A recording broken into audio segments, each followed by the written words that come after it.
start with the questions. Any? We're SEA Games, which volleyball na gold, tapos history sa Philippines, and right now, makikilala kayo ng PSA. Ano na lang thoughts nyo na nandito kayo as a team and all black? Siyempre, we're very grateful na nasali kami dito. Alam naman natin na isa rin sa pinakamataas na award dito sa atin. And yun, thank you so much sa pagbibigay po kayo sa amin na isang karangalan din po makadalo dito. Siyempre, we're very honored to be here po tonight and makakasama namin yung mga fellow athletes din talaga namin na nagbigay ng karangalan din sa bansa namin.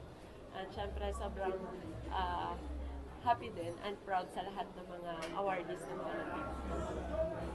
Siyempre, sobrang honored din kasi first time din to na maka-gold yung beach volleyball. So, lahat po and sa lahat po ng ibang fellow athletes namin, ang dami pong nag-history sa Thailand. So, sobrang honored din po para sa amin. Ivan?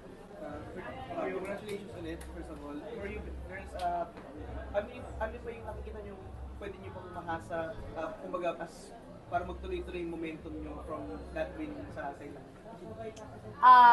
For us, I think di lang talaga mawala sa amin yung commitment and at the same time yung patuloy na pag-suporta sa amin ng mother team namin and PNPF, and yun naman talaga yung pinaka-foundation bakit namin